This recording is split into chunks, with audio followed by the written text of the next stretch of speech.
Gardiner here, reporting from the Global Symposium on Soil Organic Carbon in Rome at the HQ of the Food and Agriculture Organization of the United Nations.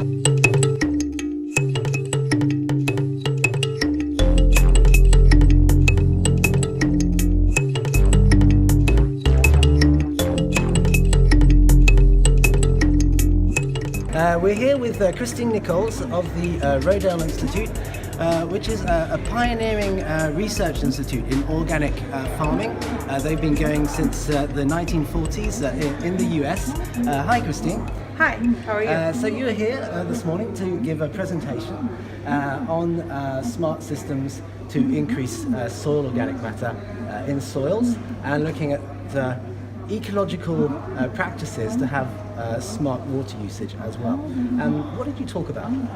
Well, today I talked a lot about the role of soil biology and soil carbon in enhancing those biological processes so that we're going to be able to improve the ability for water to get into the soil and for water to be held in the soil for a longer period of time, and how that contributes to the resiliency of the system in order to be able to maintain our food production. And so when it comes to the different systems that you've been looking at, what are they exactly? I mean, what are the different species of crops that you've been working with, and what are the different land management techniques you've been looking at? So some of the things that we've been looking at the Institute in Kutztown, Pennsylvania, as well as with collaborators throughout the United States and internationally, we're looking at grain cropping systems, primarily corn, soybean, wheat rotations. And then we also look at some fruit and vegetable cropping systems, utilizing both root crops and leaf crops and various types of fruits. So things like fruits, I'm talking about like tomatoes and peppers and those types of fruit crops. And then we're also doing some things with some integrated crop livestock types of systems where we're introducing grazing management or perennial phases into some of our annual cropping. So they seem to be all like, different techniques that you manage to combine together and find synergy. So, how do you really work with all that? I mean, how long does it take to research all this? I mean, how long have you been actually working on this in the first place? Well, at the Institute, where our research farm is now, we purchased the farm in the early 1970s. So we've had the longest running U.S. trial of comparisons of organic and conventional systems, our farming systems trial, that's been going for 36 years. We actually are introducing our 37th year here in 2017. So it's very exciting to have this long-term trial.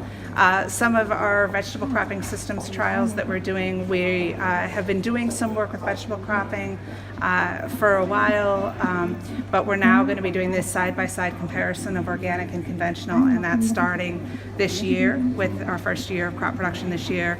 And then some of our integrated crop livestock systems we've just been doing for the last few years. But the foundation for all of this is the whole idea of healthy soil.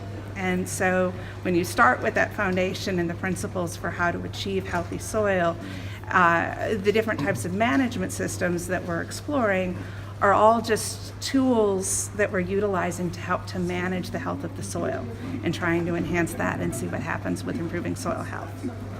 I'll just double check the video. Yeah, that's working. Yeah, okay, that's great. Okay.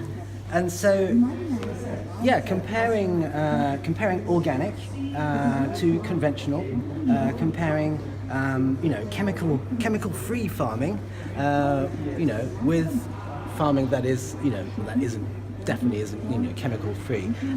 Is this something that you've done in the past? So doing the comparisons of the conventional and organic, again, that's something that we've been doing at the Institute with the Farming Systems Trial for over 30 years. And what we do with this trial is we're not just looking at organic from the perspective of utilizing certified organic types of fertilizers or herbicides or pesticides that we could utilize. We're trying to figure out how we can work with the whole ecology of the system to kind of have it be a closed loop type of a system. So, that in that way, we're just utilizing the resources. We're not bringing in a lot of inputs from off the farm. We're utilizing the resources from on the farm.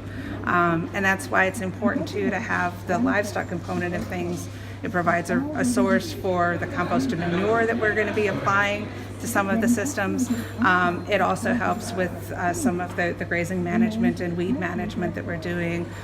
We work with a lot of different types of pollinators and trying to do some things with insect pest management, where we're looking at enhancing, putting in various types of flowering plants in strips around our crop production areas, where we're trying to enhance various types of predatory insects that'll help to control pest and disease insects.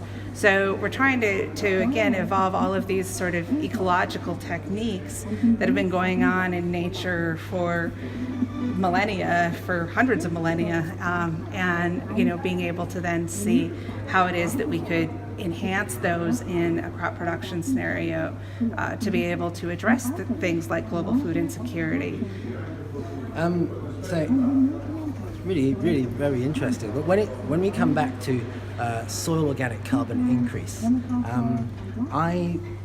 I came to one of your talks at the COP21 meetings in Paris under the United Nations Framework Convention on Climate Change, and you presented a paper, research paper, in which you looked at a piece of degraded land. So it was land that had been heavily degraded with heavy tillage, heavy use of chemicals, and you managed to increase soil organic matter, soil organic carbon, by 30% over a period of, I think it was 18 years. Can you talk to us about that experiment? Well, yeah. So what we're trying to do again is really to be able to look at how we can build up organic matter and utilizing that organic matter by the biology in the system, so we can enhance the functionality of what's happening. And when we want to build up organic matter in the soil, it isn't just about putting carbon into the soil, but it is how that carbon is going to be utilized, and so that we're able to build up the amount of organic matter that we have in our soils by actually having annual inputs coming in from the crops that we're growing, not off-farm inputs, but the annual inputs from the crops that we're growing, but the biology then to transform that organic matter into the more stabilized types of organic matter. We're basically trying to get the biology to chemically and physically and biologically occlude organic matter that normally would have turnover rates that would be more in an annual perspective. We're now going to be able to have them be in the soil for decades and possibly build up to centuries. And that's how we're going to really be able to address the issues that are talking about in this symposium of how we can grow soil organic carbon. More carbon, increase of carbon, increase of water storage, and less water-thirsty crops we have, right? So you're also saying, the more plant coverage, the less water use.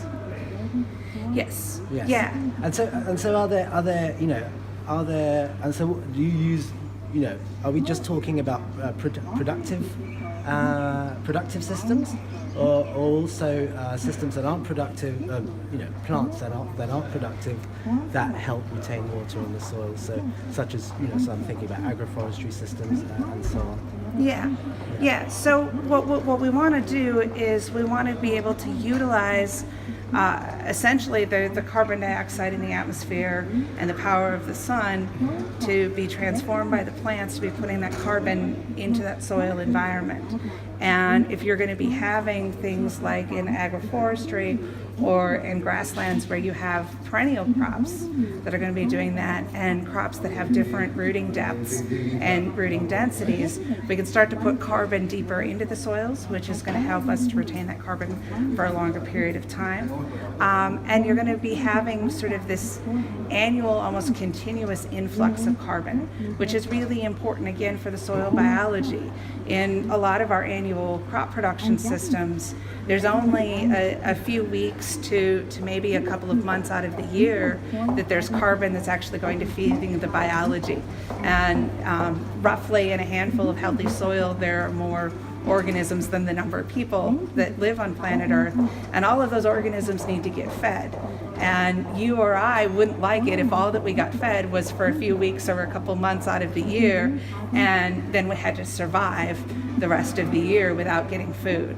And so as we look at some of these systems where we're putting in perennial crops, or with our annual cropping, we're putting in cover crops, something that's going to have that continuous green growth that's going to be able to put that carbon into soil. That's really what's going to help to grow the amount of carbon that we have in our soils and enhance the biology to keep that carbon locked up for a long period of time.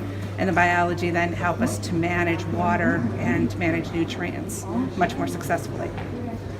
The Global Symposium on Soil Carbon, organized here at the HQ of the Food and Agriculture Organization of the United Nations. There aren't many symposiums like this. What's your opinion on this event?